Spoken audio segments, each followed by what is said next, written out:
MP Raghunandan Rao ఆయనకే పెద్ద జ్ఞానం ఉన్నట్టు ఒక యాంకర్ను ముందుగా క్వశ్చన్లు నువ్వు ఇట్లా అడుగు నీకు ఇట్లా చెప్తా అన్నట్టు రాహుల్ గాంధీ గారికి జ్ఞానం లేదు. నీకు జ్ఞానం ఉందా? ఒక అహంకార పూరికంగా పెద్ద తెలివి బాగున్నట్టు నీకే తెలివి బాగున్నట్టు చెప్తున్నావు.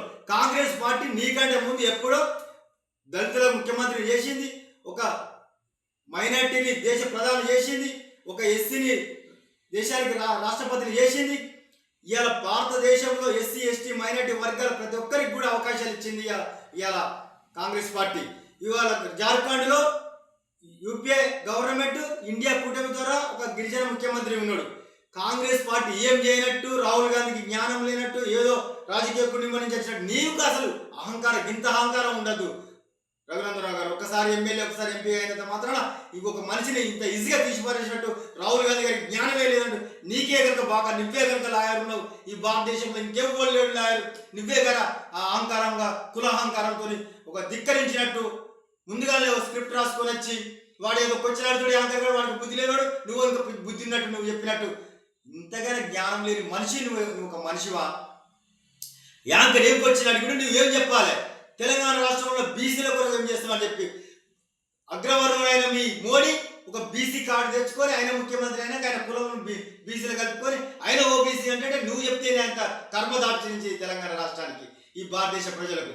ఇంకా ఆయన జ్ఞానం లేకుండా రాహుల్ గాంధీ గారికి తెలుసా? ఇది తెలుసా? 71 కులాలు కాదు ఆయన, 1000 కులాలు ఉన్నాయి ఇక్కడ భారతదేశంలో శూద్రులని క్షత్రులని అనేక 4 వర్ణాలకు పెట్టి ఇవాళ బ్రాహ్మణులు అనేక విధాలుగా ఎస్సీ ఎస్టీ మైనార్టీ వర్గాలను వేధిస్తుంటే రాహుల్ గాంధీ గారు 20 ఏళ్ళ నుంచి వెళ్ళి అవకాశం ఉన్నా ప్రధాని కాకుండా అవకాశం ఉన్నా కానీ పేద ప్రజల కొరకు కష్టపడుతుంటే మతం అడ్డం పెట్టుకొని దేవుని పేరు చెప్పి దొంగ ఓట్లు గుర్తించుకుంటూ అధికారంలోకి వచ్చే నువ్వా మాట్లాడేది?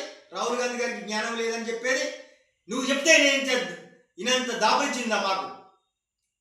నువ్వు చెప్తున్నావు కాంగ్రెస్ పార్టీ ఎవరికి ఏం సాయం చేయలేదని.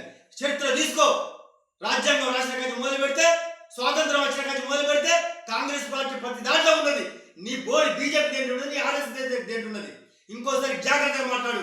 రాహుల్ గాంధీ గారి గురించి మాట్లాడేటప్పుడు నువ్వు అహంకారపూరిత మాటలు మాట్లాడితే బాగుండేది బిడ్డ రఘునందరావు.